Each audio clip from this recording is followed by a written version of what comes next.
Hi everyone, welcome back to my channel. I hope you are all doing well. In this video we are going crystal clusters and druzies in Jesmonite. Let's go.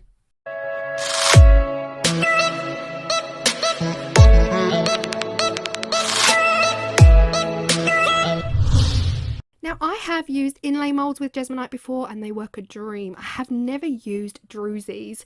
I'm also going to be using this floating pigment powder. Now if some of you remember my Jesmonite pyramids, I used this powder and it was absolutely stunning. This is the floating pigment powder by Just For You Online, and after watching Petra's video when we did our collaboration, she used the druzy and I had to have a go. The trays I'm using are from Goldline Artistry. This long one was sent to me by Goldline, and also these two molds. I've never used molds like these before, but I'm assuming they are crystal clusters and druzy cluster molds, and the mold at the bottom is from Amazon, that is linked below. I'm also using the beautiful thin druzy sheet that was sent to me by Goldline Artistry to get some of those desired druzy effects.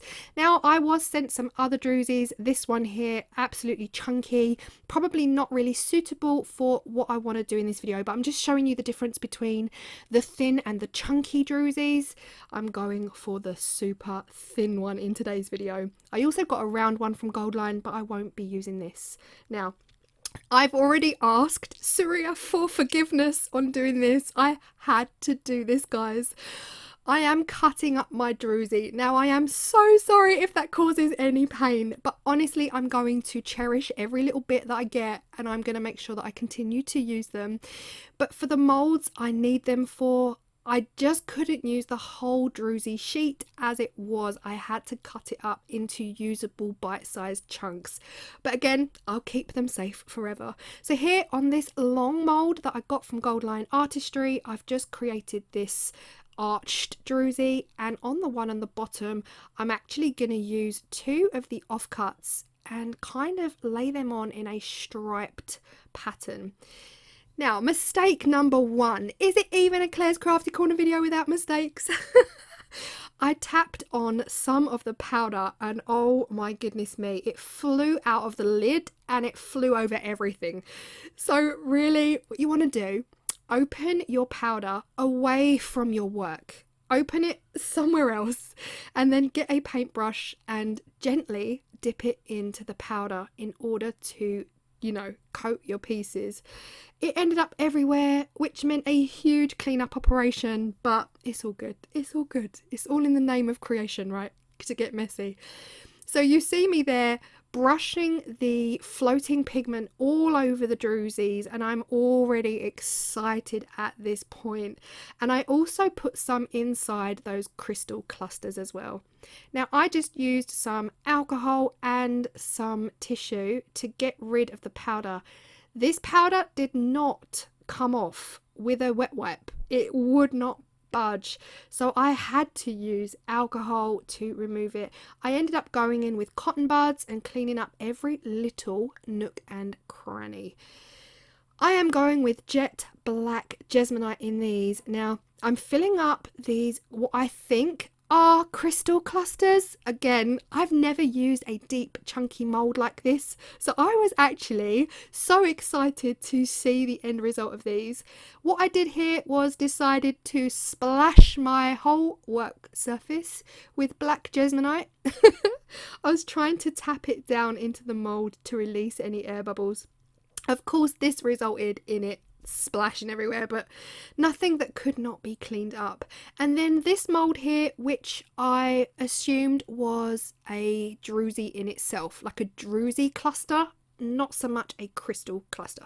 So that is those two done, and I'm just giving them a squish and a shake and a tap and all of that to try and dislodge any air bubbles and get that Jesmonite to go down into all of the details that are in those molds.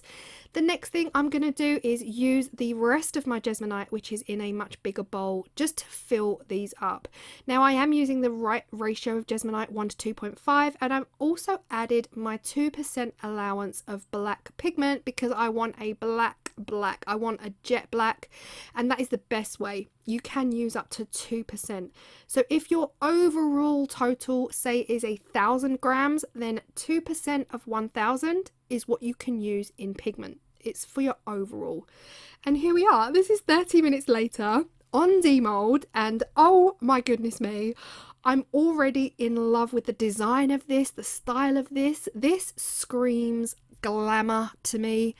I think black and gold in general is just glamour, isn't it? It's just pure glamour. And yeah, we've got some debris in the mold. Unfortunately, that's where I clearly hadn't really got clean. You know, I hadn't really cleaned every last bit of that powder off, but it's all good. Still beautiful. And these stripes, I am loving them. I'm loving the way they are indented in the tray. I'm really loving the raw edge effect. Yeah, absolutely my cup of tea, right up my street. I'm trying to pull this Druzy out. This is the one that kind of got stuck a little bit, but a little simple, gentle pull and a tug, it did end up being completely released from the Jesmonite that had crept in and kind of stuck it in place. But they are all good. Those Druzys are good to go and be used on another project, so I will keep them safe in a bag and make sure that all of those pieces that I've cut off will be kept safe. Now, we all know that Jesmonite is weak, so I was worried at this point on demoulding these. I actually ended up leaving it an hour before demould, and I couldn't quite understand what this was. And it was no slight on, it just looked like a crystal cluster, but then it had this weird kind of thing that I was holding in my hand. I was like, why has it got a point on it? And then I saw it. Can you guys see it? Like, how I did not know this. Surya kept this a secret from me. It's a hedgehog. It's an actual hedgehog mould. What? It was the cutest little thing. If you could have heard the screams, honestly, 2 little eyes, a cute little nose, and all of the hedgehog spikes are actually a Druzy crystal cluster. It's the cutest thing I've ever demoulded, but look at it. How cute is this? How cute is this, guys? But I'll be honest, I couldn't then use it. It wasn't the look I was going for, so I'm so sorry to the hedgehog. But how cute, honestly. These did as I suspected they would. They broke on demould. The reason they broke on demould is because these moulds are so detailed. They are actual crystal clusters, and the crystals go off in all different directions, and Jesmonite is so weak on demould. You really do have to demould ideally within 30 minutes of pouring, because they do start to sweat in the mould. But this is, I think, an hour later. It might have even been 45 minutes later, and they just couldn't cope with the demould. So I kind of thought deep down that these moulds were designed for epoxy resin. They were. They're just so detailed. So here we are. This is about an hour later. I decided to just create them again using epoxy resin. This time around I'm using normal gold mica powder. I'm not worried too much about the floating pigment. So I'm going to use a squeezy bottle, and that was me just showing you how, you know, you can clean them out afterwards, as long as you act fast. Keep them turned upside down, clean the lid immediately with wet wipes and cocktail sticks, but leave the bottle turned upside down overnight, and you can easily peel it out and clean them out. So here we are. I've filled my bottle with black epoxy resin, and I'm taking my time to make sure that each and every one of those crystals is filled up with the resin, and that is all I do here. I knew that I had to try again. I knew that Jesmonite wasn't strong enough to handle, it couldn't cope with the demould because of the nature of these pieces, but I knew as well that gold mica powder and black resin, they are going to give me some wow results. I just keep going until they are both completely full up, and I do end up giving them a little bit of a tap, but at this point there's not much I can do, and I'm just praying there's no air bubbles. So I do leave this resin 24 hours. This is a 24-hour cure resin. This is Vista Cascade, so I left it 24 hours, and the best way to get these out I found is to push from the bottom and pull from the top. So push from the bottom and then you can kind of wiggle it out, and absolute winner. This came out so much easier, neater, cleaner than the Jesmonite. And look at this, absolutely right up my street. Beautiful. Look at the shimmer. Can you see the reflection where the way the light hits it? The mica powder, the resin has picked it up so beautifully, and they are just perfect. So much better than the Jesmonite for sure. And yeah, I'm loving these clusters. I'm loving the way they are built. They do remind me of my crystal mountain that I created. So similar. And here we are. This is the plan. I'm going to mount a crystal cluster onto each tray because I just think they are going to bring ultra glam to these trays. I'm using super glue because I know that super glue and Jesmonite, oh my gosh, if you want anything to stick, super glue is going to do it.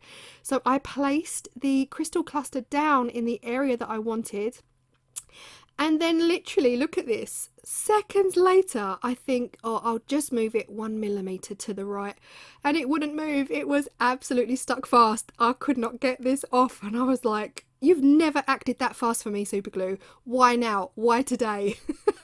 Sometimes, you know, it's never ever set that fast for me before, but here we are. I still love it.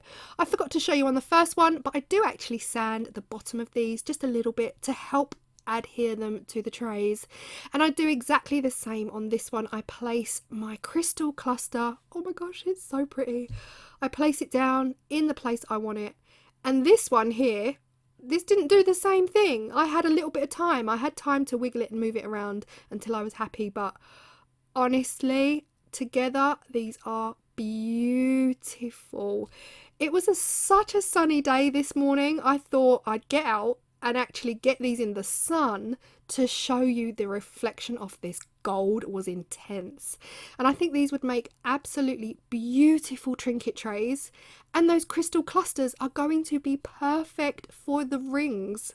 Let me know what you think of this black and gold combination. I cannot wait to try more. I'm already thinking of another idea that I'm hoping to bring you in the next video. Stay tuned for that, and I hope you've loved it, and I will see you all in the next video. Remember that everything in this video will be linked below, and I'll see you then.